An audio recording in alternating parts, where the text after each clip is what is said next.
welcome to Big Data, Big Danger, which is this year's discussion on big data. I think I'm a bit of a data hipster because I like their early acoustic stuff. About 4 years ago, I did a session at the Battle of Ideas called Seduced by Stats about the unhealthy appeal of statistics. And then last year went on and did some things about big data and mathematical modelling, which they made me do at 9:30 on Sunday morning in the far distant reaches of Frobisher. So they must have been good events, as indeed they were. You can look them up online, because here we are in the big room at a civilised hour with a truly excellent panel of speakers. Why big data? Now, this is a bit silly, really, because obviously if you're here, you see some connection between big data and the bigger themes of the conference, the idea that human judgment and massive data sets that tell us about whole populations may be a tricky relationship to manage, and one that's changing very fast at the moment, which is obviously the key theme of this session. I hope we're also going to pick up and pursue some points from the last session that I and some of the panel were just in about public health, because obviously a lot of that is led by data, and Sheila in particular is an expert in this area. And of course there is the very hot topic of care data, the NHS bid to use health records for medical research, possibly for other research, who knows. So all these are very big topical issues and not ones we can ignore. So it's not just me that has a slightly unhealthy statistical interest in big data, she said rather defensively. We have 4 great panellists. I'll introduce them briefly in the order in which they're going to speak. At the far end of the table, we have Sheila Bird, who is the she was the Royal Statistical Society's Vice President for External Affairs, during which time she introduced statistical seminars for journalists and awards for statistical excellence in journalism, addressing something that was name-checked this morning, which was sorry state of mathematical and statistical literacy in the media. So she's already working on that one, for which she's got the Royal Statistical Society's Chambers Medal. Next, we're going to hear on my immediate left from Bonduel, who is the UK consulting leader of the data analytics team at PwC. He also has done far too many things for me to go through in a short introduction. On my immediate right, we have Marion Oswald, head of the Interdisciplinary Centre for Information Rights at the University of Winchester and senior fellow in law. So she's got a degree in law, obviously. She's a practicing solicitor, but there's a forthcoming publication entitled Seek and Ye Shall Not Necessarily Find, the Google Spain Decision, the Surveyor on the Street and Privacy Vigilantism. And finally, at the far end of the table, Sandy Starr, who's Communication Officer at the Progress Educational Trust, which means he's also webmaster of their publication Bio News. He holds other positions and has written and spoken for a huge variety of outlets on these related issues, including contributing to books called Crime and Deviance in Cyberspace, The Media Freedom Internet Cookbook, and The Internet Brave New World. I can actually feel the room tilting as we contemplate the mass of expertise, knowledge, and intelligent reflection we have here on the platform. So, to start us off with your 5 to 7 minutes, Sheila. Thank you. Ladies and gentlemen, I'm a medical statistician and a Medical Research Council scientist. I'll try to put over 6 points, can't even count. The first of which is that medical data are different. The second is that I am an advocate for well-done record linkage studies, but I have 6 requirements for well-done. And these are research governance, technical competence, ethicality, public interest, transparency, and scientific backbone to resist if somebody tries to tell you to do it otherwise. My 4th point is that deductive disclosure is a risk and is a danger, and it does happen. I've made it myself. Bad examples abound, but generally they are out with research governance, out with ethics, and done for cheapness. That is a disrespect of the public's right to confidentiality. But I'll end with some points on paradoxes in public trust. So why are medical data different? Well, because they are given to doctors under a strong duty of confidentiality, and we put that at risk at our peril. Moreover, when I agree to a blood test or to medical imaging, I do not know what the result will reveal about me, and I cannot rescind the record without in fact damaging my own health. That is why medical data are different.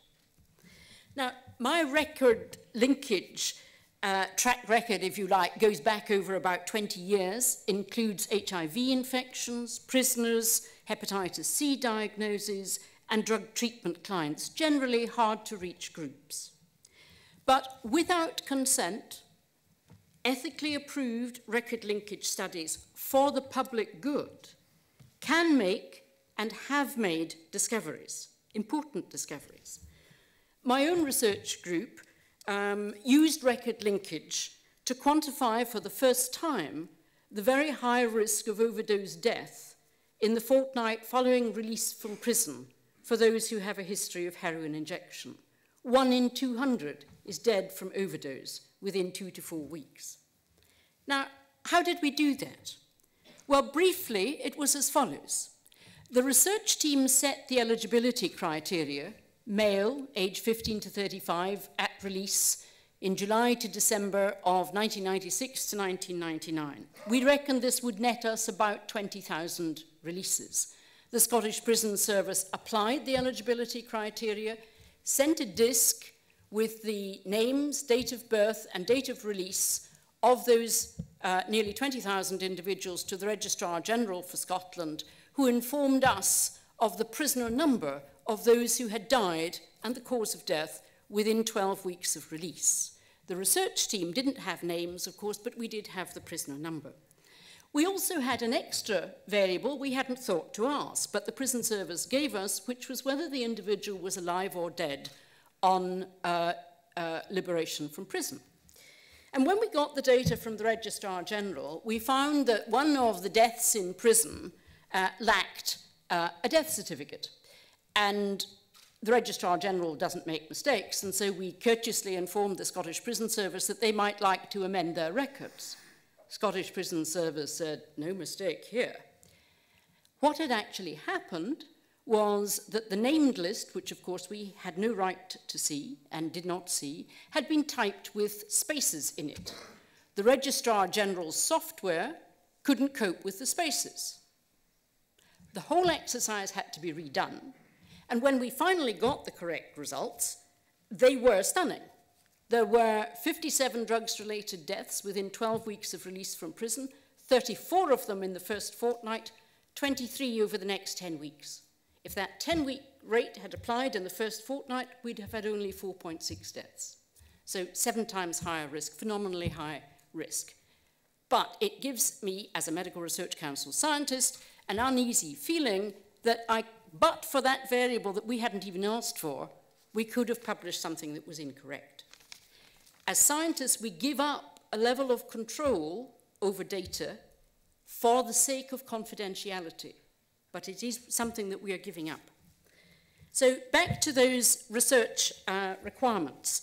Let me give you a story of the very first record linkage study that I did, which was linking the terms of imprisonment in Edinburgh prison with the HIV record of with the clinical record of HIV-infected prisoners and HIV-infected individuals.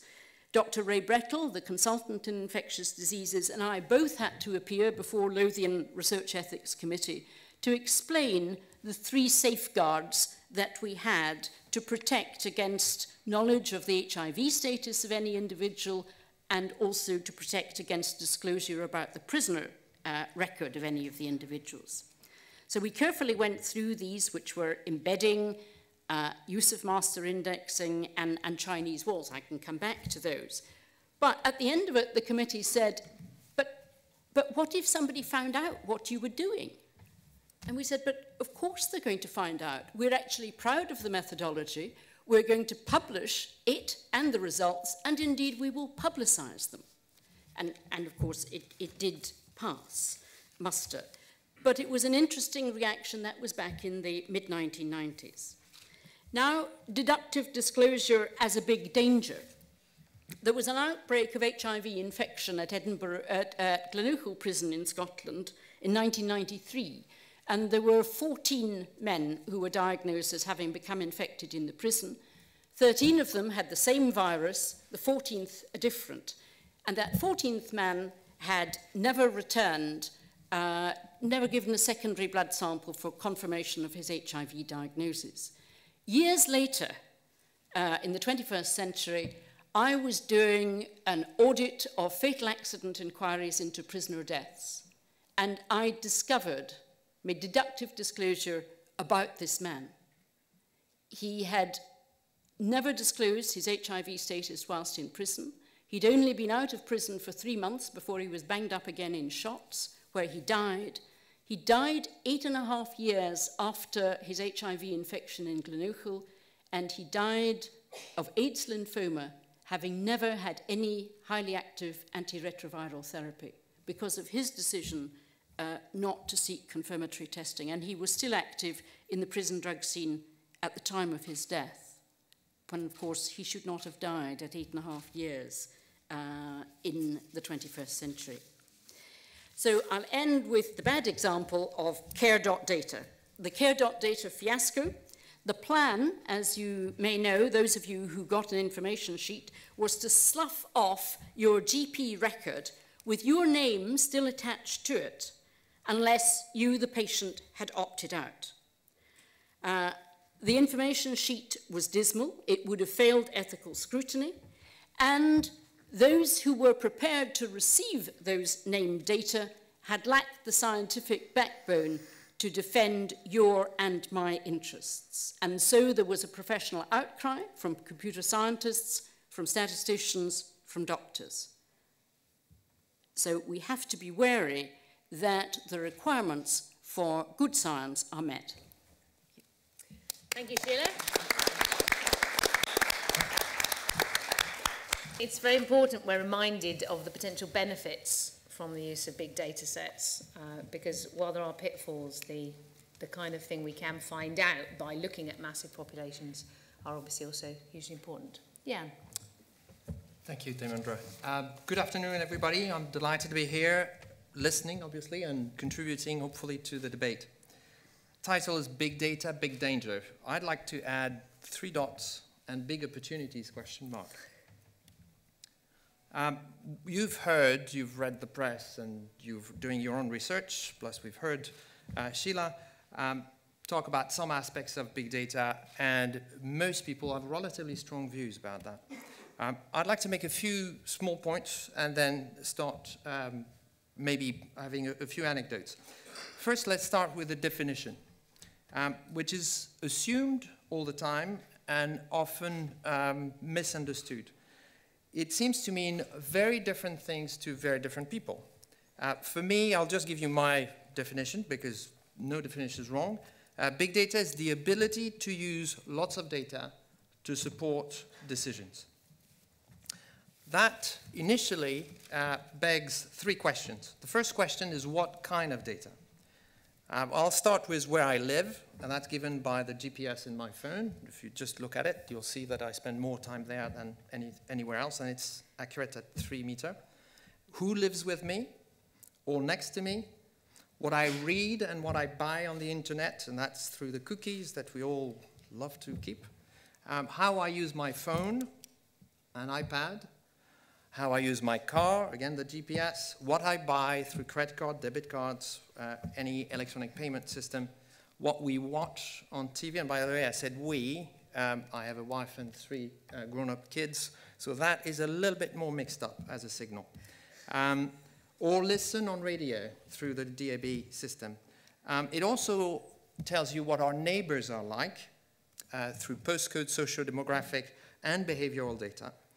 And of course, as implied, a very thorough picture of my health profile.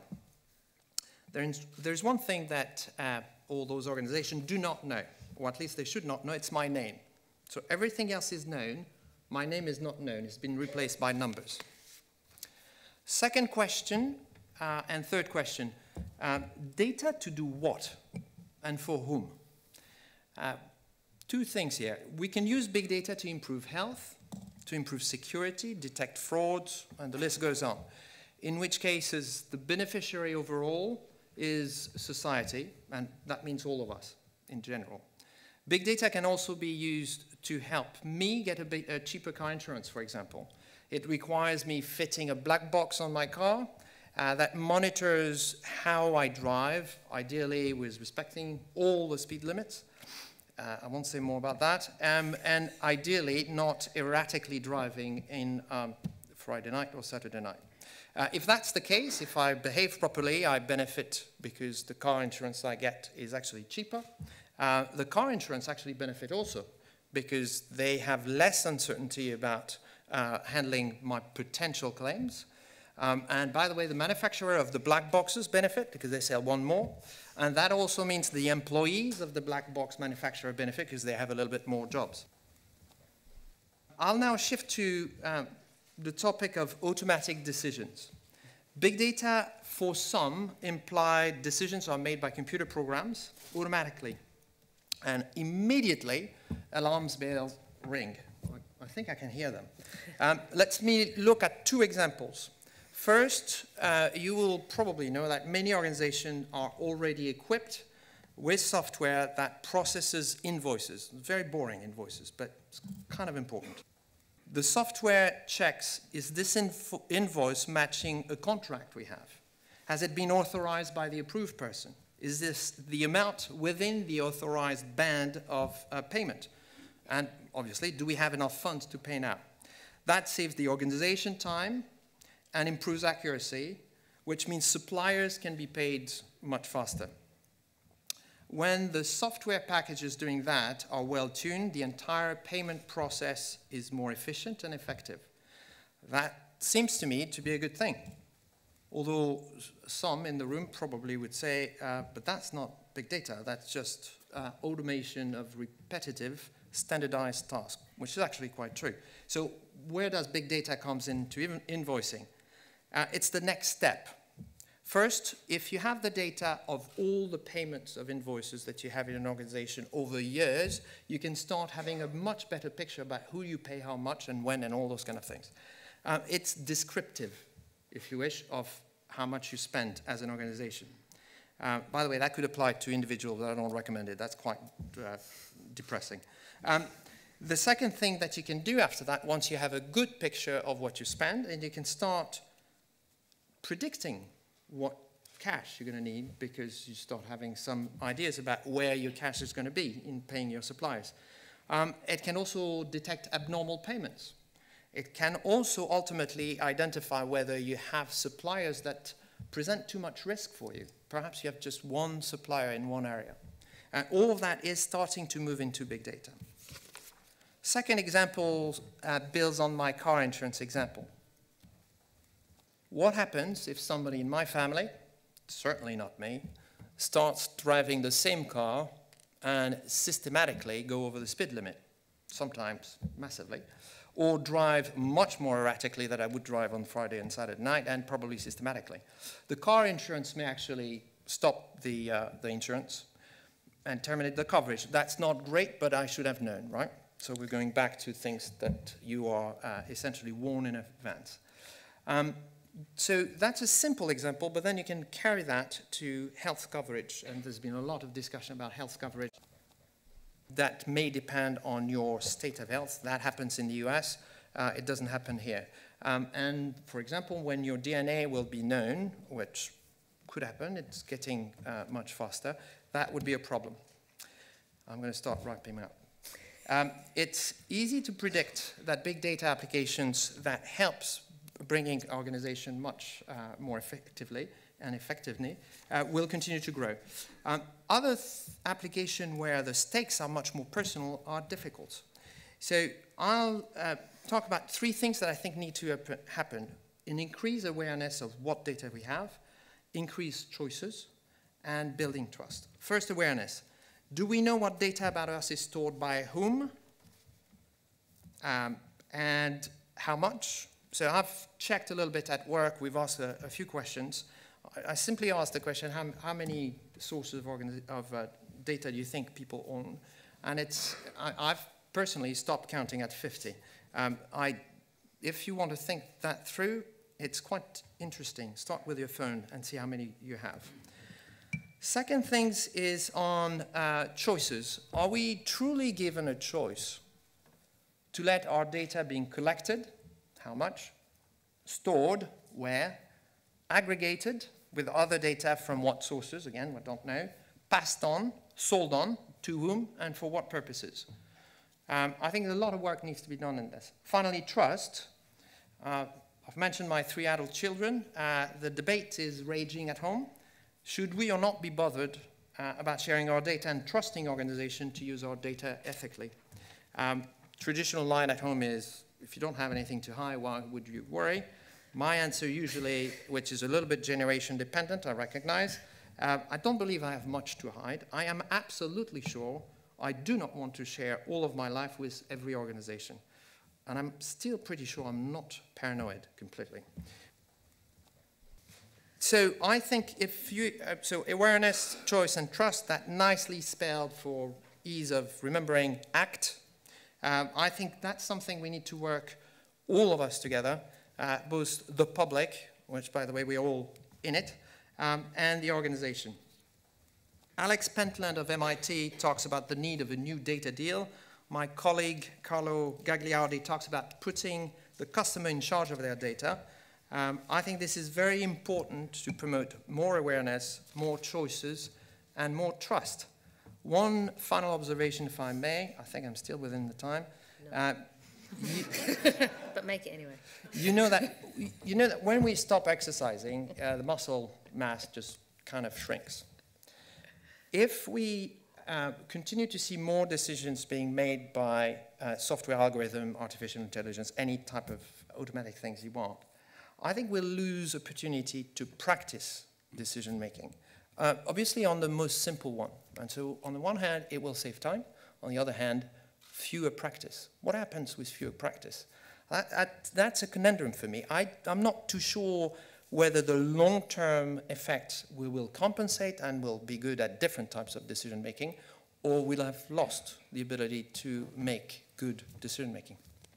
Thank you. Thank you very much.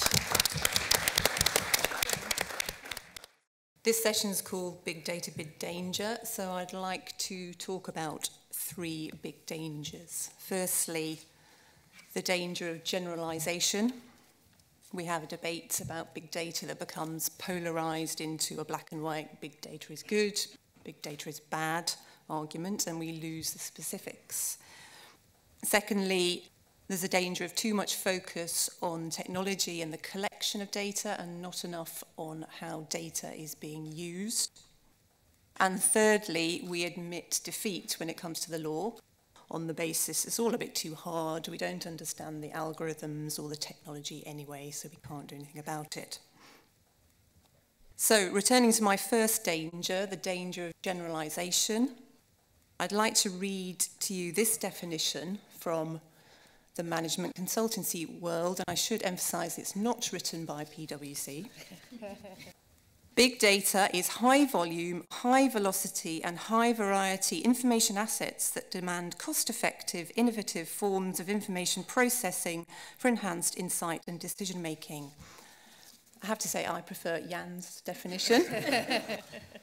And that's sort of the one I've just read tends to make me a bit cross, because I think those sort of buzzwordy definitions don't help us to make judgments about the dangers or otherwise of big data. Even the term big data is unhelpful.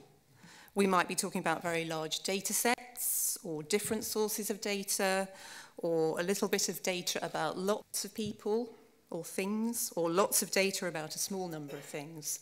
So, as Jan was saying, I think we need to ask questions if we want to make a judgment about big data. So we need to find out what data is being collected or generated. Is it provided by an individual? Is it observed, for example, through cookies? Is it derived data? Is it inferred from analytics? Why is it being collected? What's being done with it? By whom? What decisions are being made because of it? And how do those decisions impact on individuals or on society. Which brings me to my second danger, that's of too much focus on technology and collection and not enough on how personal data is used, which is often the point at which harm may occur.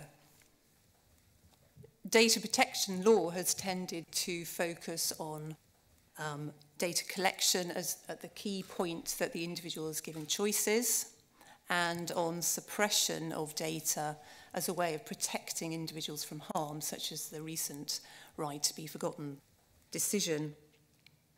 But in today's environment, we're often talking about information that's already there. For example, it's being collected by a mobile phone company as part of providing the service, or it's been posted on social media by individuals, or it's been generated by a hospital as part of the treatment that the hospital gives to patients. So I would argue that it's how that data is used that should be our focus and the focus of regulation.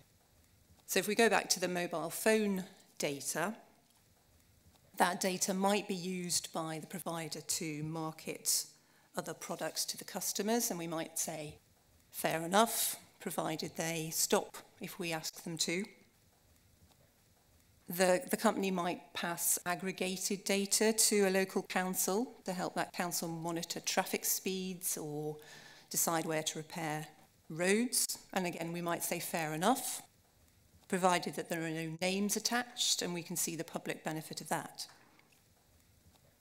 But what if the mobile phone provider itself combines the data with other available information in order to predict where the next crime hotspot will be?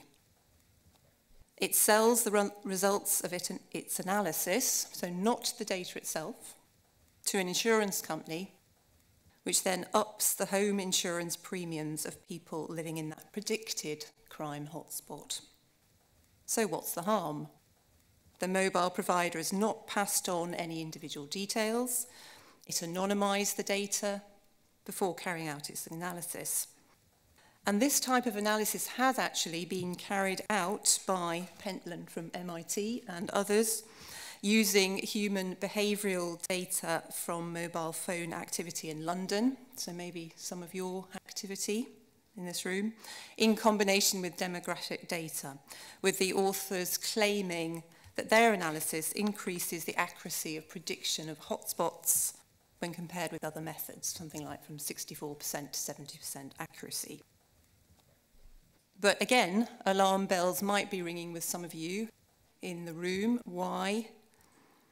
Perhaps we are concerned about decisions that ultimately affect individuals being taken purely on the basis of an algorithm that we don't understand, firstly, and might not turn out to be 100% accurate. Is this something that should be allowed? I think we should be prepared to judge. So thirdly and finally, the law. Are the issues raised by big data so difficult that we can't expect the law to tackle them? I would say not. But if we continue to focus on consent and hiding data as ways of regulating big data, I think we will ultimately fail. There's often no real choice for the individual but to provide his or her data in order to receive a service, and therefore the requirement for consent at the point of collection is weakened as a way of ensuring fairness.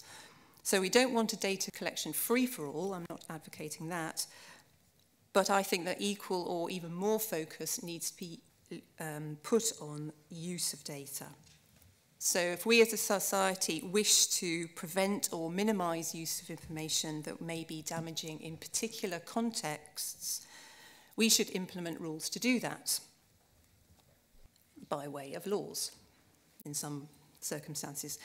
Obviously, no law will be successful in preventing all harmful activity, but I think we must at least have a go at making new and better law when it comes to big data. Thank you. Thank you. So, Sandy. Big data part 2, this time it's personal.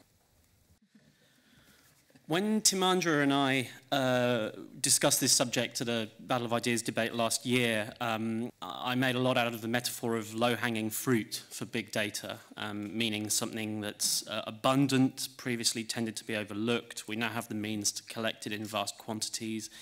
It's valuable, it's useful, but it risks distracting us from the task of putting in the effort to get the good fruit from further up the tree. There's another metaphor comes to mind, particularly when it comes to the use of big data to understand humanity, rather than, say, to help discover the Higgs boson or some other aspect of the inanimate world. And that's the metaphor of dreaming. Big data about humanity is ourselves representing ourselves to ourselves, which is what we do when we dream, an unconscious process of sifting, rather than a conscious process of self-reflection, at least until the likes of Sheila get their hands on the data and do purposive intellectual work with it. But the unconscious process of working with data, or of seeing where data leads us, it can unlock valuable ideas, as indeed can dreaming. Dreaming helped Coleridge write Kubla Khan, it helped Kekulé a light on the structure of the benzene molecule, and it helped Agent Cooper find out who killed Laura Palmer. I wouldn't knock it. But the dream state's disavowal of conscious purpose and its outsourcing of the work of thinking to sort of mechanical processes can only take us forward so much and so long. At last year's debate, a colleague in the audience, who may be here again today, upbraided me and put it to me that it's quite legitimate to regard an individual as simultaneously being a human being with all the qualities that entails, and a data point. The two things aren't mutually exclusive. And I think he was quite right. You know, for some intents and purposes, it's legitimate to regard humans as data. The interesting question is, when is it legitimate to do this? Who can legitimately do this? Natural scientists have long since done it, and with respect to our biology, and that's fine. Social scientists have as well. That's more contentious and perhaps deserves to be regarded more critically. People have long since used data to sell things to us. Vance Packard was telling us about this 60 years ago. I'm relatively sanguine about that, but you know, with some reservations. I'm rather less sanguine about the government doing it. But the interesting thing about government and big data is, I think, politics becoming technocratic and decisions being based on algorithms and so on, I think those things happened logically prior to the literal use of technology and algorithms. I think evidence-based policy is as a concept, is a version of that. It's saying we should predicate our decision-making on data. And the problem with it is that it buries assumptions and opinions in places where it's hard to perceive them and hard to contest them. Now, that's true of decisions made by algorithms. Marion has just made the point very well. But it's true even without literal algorithms being used. It's true when politics is preoccupied with and justified in terms of evidence. Now, when it comes to researching our biology and our health, there are good reasons to treat people as data, and Sheila has touched on them. When it comes to offering us health care, it can become a bit more questionable. I'm not implacably opposed to government big data projects in health, like Care Data or the accredited Safe Haven scheme, although I think Sheila's high standards and safeguards should definitely be adhered to. I'm quite excited about big data genomics and projects like the 100,000 Genomes Project and the Personal Genome Project. The thing I'm most concerned about in respect of those projects is the erosion of the traditional distinction between health research and health service, because data in those two fields carries quite a different type of meaning, and eroding that distinction, which has served us very well for quite a long time, could throw up some interesting problems and difficulties.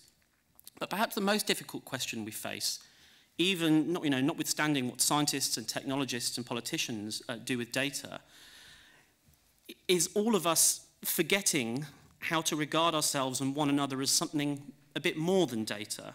It's related to the point Jan made about losing the muscle, the decision-making muscle, when you rely on big data to inform your decisions. But it's even more profound than that. I think data is all too often, it's the way we get a grip on ourselves and one another, the way we make sense of ourselves. It's how we make ourselves tractable. In the previous session that Timandra chaired next door, the question, you know, it was put as a challenge to data and evidence, the fact that Mike Tyson's brother, who grew up in similar circumstances, similar difficult circumstances, had become a surgeon. And the speaker sort of said, this shows the vagaries of chance.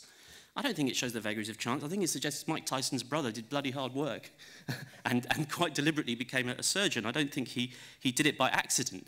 But the point of the anecdote is that when you start to understand the world as data, it becomes quite difficult to understand where things like progress and novelty and transformation come from. The answer people turn to increasingly when they think about that is the concept of emergence. It's a very popular term, buzzword, increasing in prominence over the past 10 or 20 years. And it's a concept that's traditionally used to mean complex and unpredictable outcomes arising from simple initial rules.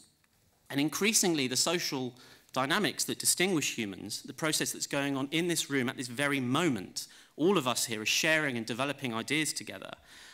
All of those dynamics tend, from not only natural scientists' point of view, but social scientists' point of view, to be parked in a category nowadays called environmental, which sits alongside biological and sometimes stochastic, meaning random effectively. It's a very small contemporary toolbox we have in our evidence-based world for understanding how and why a human being is what they are and how and why we might move society forward in any given direction. Increasingly, anything novel or transformative that enters the human picture is understood as an emergent phenomenon. And I think what we need to remember, and what we've used in the past to understand progress, novelty, and transformation, is not emergence, but transcendence. Now, that's a word with very sacred connotations, and people find that off-putting. But I think it's quite an invaluable secular concept as well, because what's central to the concept of transcendence is human purpose and meaning. Whether we're transcending our origins, or our circumstances, or our limitations. The point is that this idea of transcendence is purposeful, it's meaningful, and it's somewhat open-ended. I think new methods for the storage and manipulation and use and gathering of vast quantities of data are brilliant, are useful, but they cannot give us that transcendence. I think unless we put big data in a wider human perspective, rather than opening possibilities up, which it does to an extent, it will ultimately close possibilities down.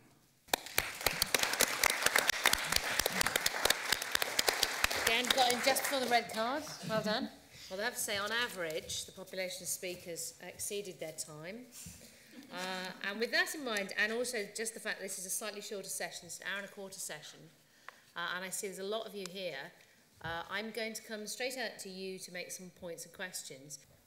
In the past, at least in terms of business, you could argue businesses were able to kind of make better decisions, but now, with kind of big data, they become very risk averse. So, you know, does big data really drive better sort of decision making or not?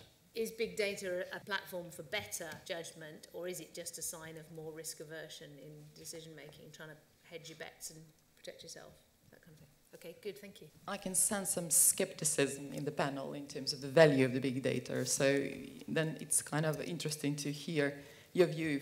If you were asked a question to analyze or not to analyze, would you rather not analyze at all? And just in general, what's the big difference between big data and all the data statistics and analysis we've been doing so far? To lay cards on the table, I think big data does have huge potential for health issues.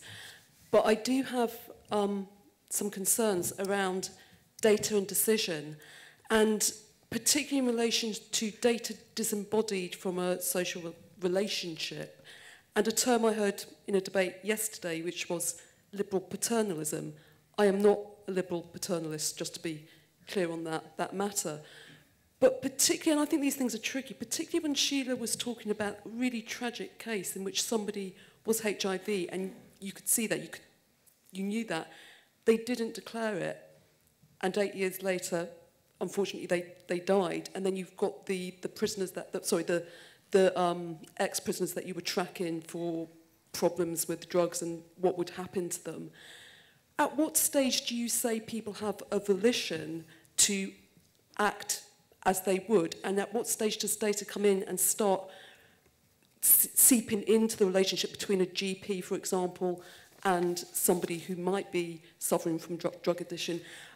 I'm concerned about that. I'm concerned about a minority, and it might be a bit science fiction, but I am concerned about a sort of minority report aspect on this. I think it's extremely difficult, and some of these decisions are tough, but I really am concerned about the chipping away, even under these difficult circumstances, of actually people making their own judgments and the relationship between an individual and the people that they around them trust. So the slippage between observing something now, making a statistical prediction, applying that prediction to actual people and what you do about it. The elephant in the room when we're talking about big data, perhaps the GCHQ and NSA, and I'd like each of you to respond at some point, where we have the deepest data mining with the least regulation. We need to sometimes be a bit careful that big data doesn't become a scapegoat for unethical behaviour. Just because you have data about something doesn't mean that you have an excuse to make a bad or immoral or prejudicial behaviour. You know, the decision and the responsibility still lies with the people who make those decisions off the back of it. So it's really to remember that what we do with it is really what makes the difference. Well, at the end of the 18th century, the Spanish painter Goya produced a series of prints, the most famous of which is entitled Sleep of Reason Produces Monsters, which is an etching of a man falling asleep at his desk and all these wild animals appearing out of his dreams. At the time, and this was completely unproblematic, what he meant by that is that reason needs to be continually vigilant against the monsters that will crop up if we're not careful. Later interpretation of this very same image seems to be almost the opposite. There is actually reason which is responsible for the monsters, which is more or less the sleep of it. It's more or less the plot of the dialectics of enlightenment from the 1940s, Horkheimer and Adorno. It's also, I think, simultaneously the plot of a film, a very great science fiction film a few years later, the Forbidden Planet, where the great machine can automatically produce whatever you reason into existence. It makes your wishes come true, but simultaneously the id, the hidden bits, the nasty bits of consciousness, they form a monster which wipe out the entire inhabitants of the planet. So, if I can come back to sort of the subject, which you might have been wondering if that might happen,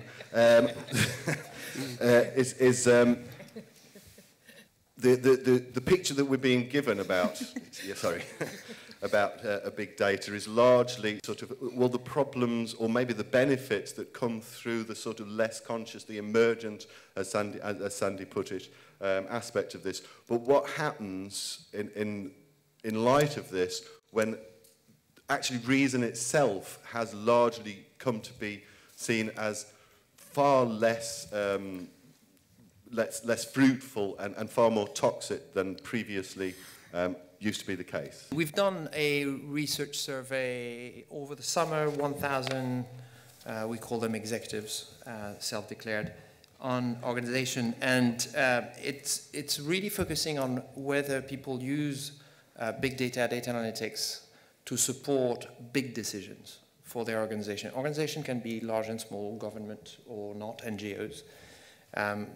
And it was the one piece of result that came through that was a bit of a shock to us. 41% of the respondents used first their own experience. 32% of the respondents used the experience of their colleagues and trusted friends. 22% thought that big data, data analytics, actually it's phrased data and analytics was the most important one. Sorry, it's in the order of what's most important. 42%. So if you look at this, whether that's risk averse or not, I think there's still the vast majority of people are not using big data in the real world today to make big decisions. That was my first point. The second one that I wanted to pick up, if I may, moral and misuse of big data, I think for me, the fact that it's big data or not is kind of sort of irrelevant. Really, it's all about whether it's a new advance, it's the next big thing, or it's the current big thing. It used to be called applied statistics. It used to be called with smaller set of data, to be fair. But it's all about individual moral compass. If you don't have that one, whether you use big data or not, you'll not behave properly. And big data augments potentially the magnitudes of the error. It augments the impact of the error. But that's it. It's simply the normal evolution of the rest of it. So big data can't decide our morals for us? I'm afraid not. Not yet. I think that when we translate from data to information, we do so via analysis. And so in that sense, I see analysis as part of Sandy's transcendence. There was the question to analyse or not to analyse. Obviously, if data were obtained under duress, that would be against professional codes of conduct to analyse such data. If the data are poor quality, then I would be quite likely to take a view that I would not waste my time on those data. Often in databases that have not been well designed, about the only thing that you can really rely upon are event dates. And for that, they can be quite good. You know, the sequence of events that happened to somebody. There are criminal justice events, there are hospitalization events, and so on. The times of in and out of hospital, in and out of prison, you can rely upon that, a little bit about the diagnosis, but not much else, not necessarily about the management of the individuals in the course of those stays. But you can go a long way by analysing event sequences, and they can be highly informative. So, yes, there is judgment brought to bear on what to analyse, what to spend time on. Sometimes the question is so important that you have to try to do the best you can with whatever data are available, but you hope that as part of your analysis, you'll then end up with recommendations on how to improve the collection of data in future.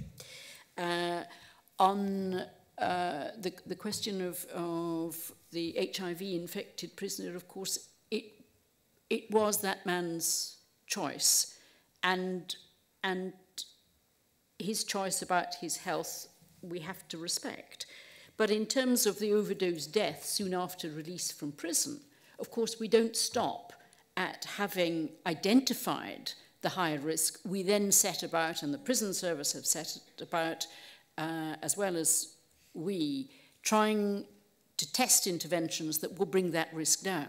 Because, of course, we do work in the public health not only to identify the risks, but to do something about them. The serious case review into, I think, is it Solihull Hospital, where the breast cancer scandal occurred. And the author of that serious case review talked about how asking for more and more data was used by the management of that hospital to avoid making any decisions about the particular surgeon. And so I think there is a risk that data becomes a way of avoiding decisions, and sometimes those decisions are difficult ones. I mean, in all the recent child abuse scandals, there was lots of information out there, but no decisions being made, and that is, I should be of concern, I think. So, as I think this person made the point in the front row, that it's what we do with the data that's going to be so important, whether we use the data for good reasons or bad reasons, what decisions are made as a result of it. So I definitely agree with that. But I'm not actually hugely skeptical about the benefits. I can see that there are benefits of big data, certainly in the health law enforcement field. You know, we shouldn't be throwing the baby out with the bathwater, but we need to be looking at every single situation as they come. And I'm going to have to tackle the elephant in the room. the GCHQ NSA question. I'm going to put myself in the rather unfashionable position of actually giving a little bit of support to the law enforcement security services in terms of their use of data. Because I think, you know, there is a lot of emotion out there about this subject, and I think it does tend to sometimes stop us looking at exactly what's going on. I mean, in order to detect trends and links between those who are involved in terrorism, etc., sometimes big data is a way of doing that, or using large databases in order to perform cluster analysis, etc., is a way that linkages can be obtained, and those can be useful intelligence items to enable those involved in law enforcement to move forward with an investigation. However, I do think that there does need to be, as Sheila was saying earlier, more transparency about this whole area, and it needs to be further, you know, an issue for further debate. I'm not very sanguine about GCHQ, etc., aggregating data. Having said that, if modern-day terrorism is amenable to prediction and understanding by studying data in that way, it actually tells us something about the terrorism, not just about the authorities. I mean, it suggests something somewhat devoid of purpose and principle, at least compared to some historical antecedents. But no, you know, Jan asked earlier, what have I got to hide? You know, your family debate you were having. Well, what you have to hide is your private life. Everyone's entitled to one. Your data is not the same thing as your privacy. And that's a mistake that's too often made. But it is contiguous with it in some ways, and I do think we should have an instinctive scepticism of the authorities gathering and using data on us, even for security purposes.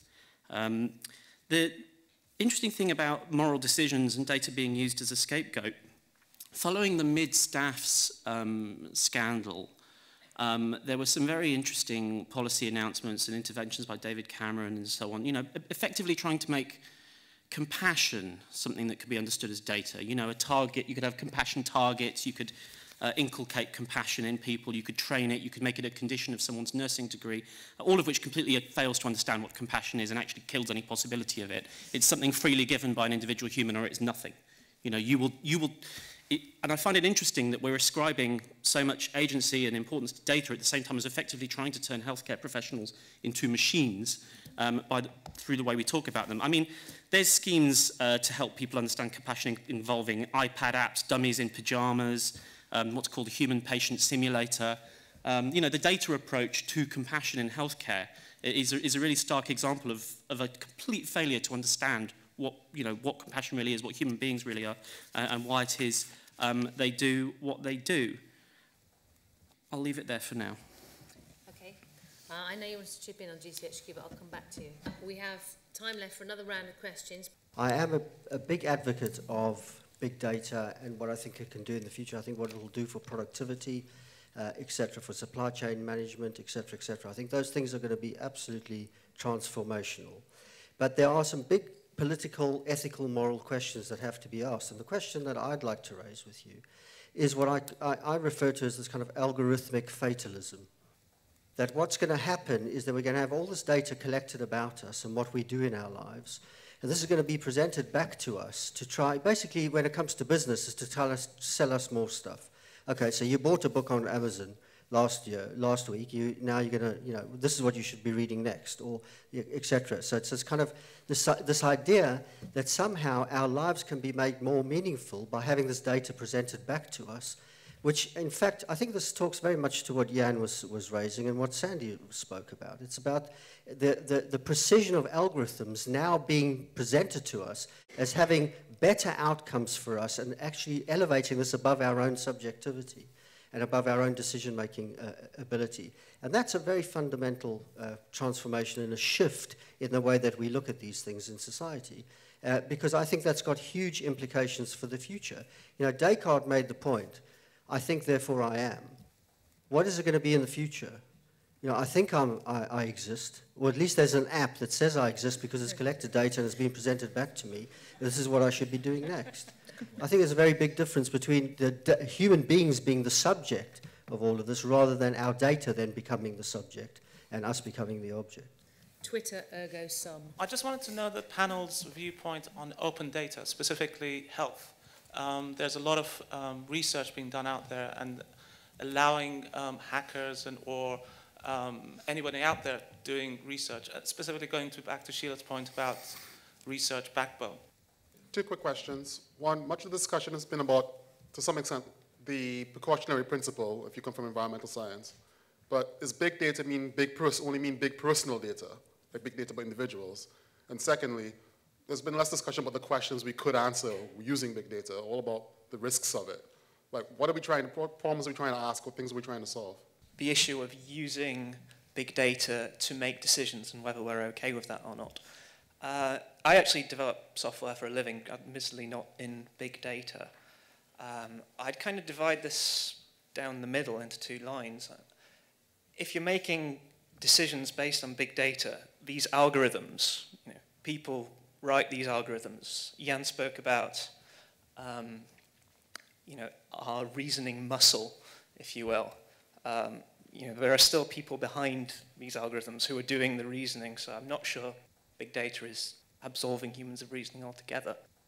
I think where I would draw the line is where we start to get to computers literally kind of like Hitchhiker's Guide to the Galaxy. There's a machine and it just gives you the answer, like the machine learning kind of approach to big data. And I think if there are no humans involved in a decision-making process, then that's a much deeper ethical problem. The question about the algorithmic fatalism, great term. That actually, that's back to a real-world question again, isn't it? It's about how we engage with something, make decisions about what we may want and don't want, however clever the algorithm is and sends the next book or the sequel that thinks it may be that something that we may want to consume. But actually, it's dependent on our actual judgment and decision-making about what we do.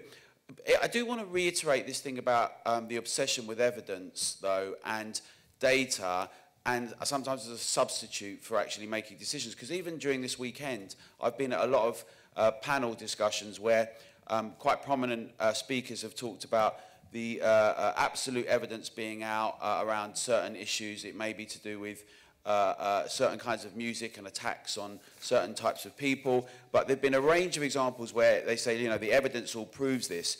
And I think that the thing about responsibility, there's this, like with crime as well, you see it with the police increasingly and with licensing in Britain, the whole notion that basically you have less and less judgment and less responsibility, but we just get presented with different figures, and rarely do we unpick them. So today we're told that crime shoots up. When you ask what it is, often it's things like mobile phones being reported stolen because people have been a bit tipsy and left them somewhere. There's not really serious crime. Serious crime's down.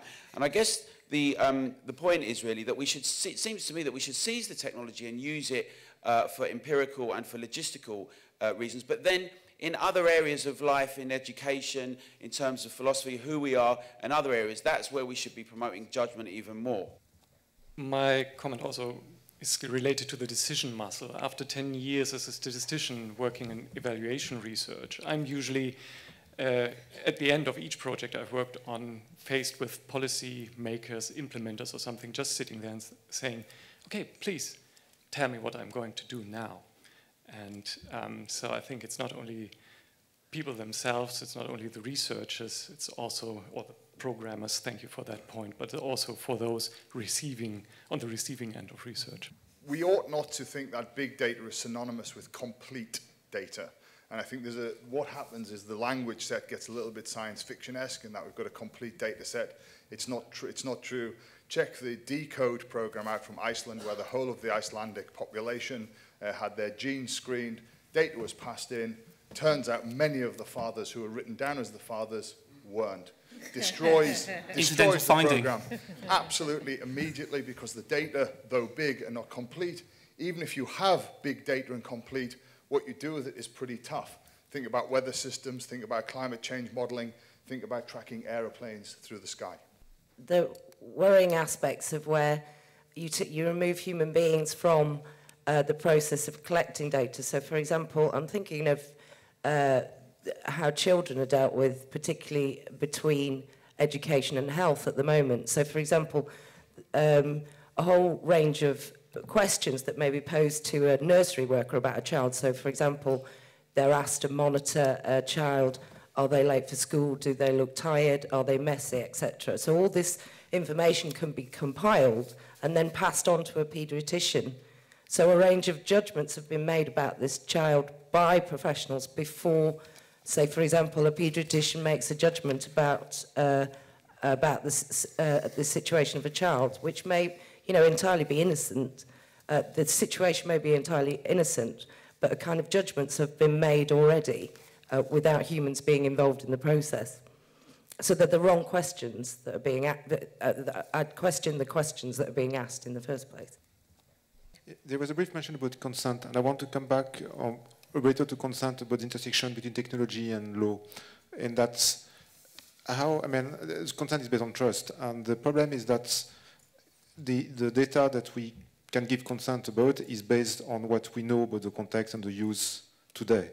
If you think of when people first uploaded images online, for instance, they had no idea that there would be image recognition that can recognize where the picture was taken, who was in the picture, and that can be automated now as big data. So there is a big problem on the DNA database. We talked about the first DNA collection by the police. The law ruled out the database. The law caught up with the illegal database to make it lawful after it was created by the police. And again, the blood taken from babies to inform, to decide, to inform about whether they might have some disease that could be dealt with. This is being kept by many hospitals and might be DNA sequenced at some point in time. That's not something that was kind of known or planned or envisaged at the time of where the data was taken. Maybe one of the differences with big data as opposed to just large amounts of data is that human analysis and conscious purpose and evaluation arrives fairly late in the process, in the sense that the data gathering happens first. The data is given rather than humans designing what data set to generate. A few years ago, it was announced in Wired magazine that the rise of big data meant the end of theory. That's to say, we no longer need to understand, we no longer need to understand causality, we no longer need to build theories. We can just rest content because correlation is enough. So it seems that at least some on the panel would like to challenge that. So I'd like to know, why is it then that, if you do want to challenge it, why do we still need theory? Why do we still need to understand causality? Why might it be that correlation is not enough? Sheila. GCHQ, I'm an avid watcher of NCIS, and I hope that at GCHQ fingers fly over the keyboard as fast as they do on NCIS to arrive at solutions. The other aspect of that is being a lot more circumspect about how often you have your mobile phone on and which monitors you actually allow to track your movements. Algorithmic fatalism, fantastic phrase, but we do have an off button and we can just ignore offers that are made to us. The open data issue is, I think, a very important one, and there is indeed an intrinsic conflict between the need to have safe havens for analysts to do their work in and not be able to take the data away in case they may be able to make deductive disclosure, and the notion that all data can be open to anyone. These are mutually contradictory, and we cannot have both. And I err on the safe haven side of that. Correlation is not causation. You get reverse causation, and you get bias in the data that come to you, the acquisition bias. You have to be concerned about how data were acquired, particularly when they are not designed, when the data collection system was not designed by you for a specific purpose. And so we always need to be concerned about how data are acquired and whether, in fact, you can take an association to have anything at all to say about causation. Thank you. Yeah. So I'll start with complete data. Well, it's rarely complete, completely agree. Sometimes it is complete, and it has been designed to be exactly what you need, until it's not, because new data comes in, and so it's an evolving picture. That brings me to the multidimensionality of all the projects we work on and all people in big data work on, and the human being too. Is a human a point? I beg to differ violently, possibly. Think about how many dimensions we can think about it. So we're not talking about 2 dimensions, not 3, not 5, not 10, not 50, not 100. It's many, many more than that. So what is big data? It's the ability to take that richness, that multidimensionality, and take good shortcuts. And ideally, good shortcuts means a little bit of art also. And without that art, if everything, back to the machine learning point now that I'm trying to hit as many as I can, machine learning helps you try to get better shortcuts too. So I wouldn't toss machine learning on the side. And by the way, somebody says how different it is. 30 years ago, we were doing artificial intelligence already, so that's not new either. And I will end with Amos Tversky and Daniel Canaham, obsession with evidence. I have a fundamental problem with traditional design of experiment. It is a way to project your biases. So there is you need to look at it from the two different entry points. One, you do your hypothesis, you design your experiment, you collect the data, you do the analysis, and you come to conclusion, yes or no, with statistical significance at the nth degree, whatever that is. Or you actually say, what am I trying to model? What is this phenomenon? What do I know about it? And if you have an hour, you spend the time to do a very rough cut model to do that. And the two approaches must work together. If you do only one, you'll be dead, and I'm finished. Good, excellent. Marion. I'd just like to comment on the obsession with data as a substitute for decision-making point, which I think was very well made. I just think we could think about the way that evidence is presented to a court, facts, information, accounts, stats, etc., is presented to a judge or a jury. That's not the end of the story. You weigh that evidence up and you make a decision, so you have to judge. So T.S. Eliot, this is a much quoted phrase. He asked, where is the life we have lost in living? Where is the wisdom we have lost in knowledge? Where is the knowledge we've lost in information?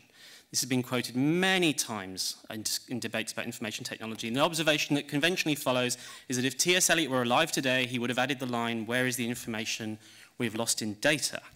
But actually, things are going the other way. You know, the Hitchhiker's Guide to the Galaxy was mentioned.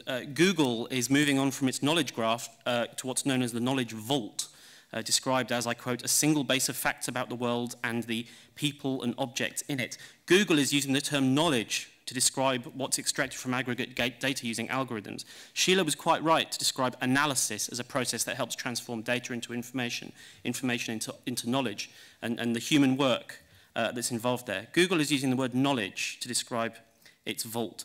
I'm sure it will be a fantastically useful resource, but you know, this base of facts around the world and the people and objects in it, these facts, there are no eternally indisputably true facts about the world. You know, humans are distinguished by their habit of not being satisfied with the world as they find it, and instead making the world as they want it. This is partly the point of hypothesis-driven research. It's about making the world at the same time as finding the world. That's not a bug, it's a feature. So, to conclude, let's not lock ourselves in the knowledge vault and subordinate ourselves to algorithmic determinism. You know, let's not throw away the key, let's leave the door open. Please thank this terrific panel for a really interesting discussion.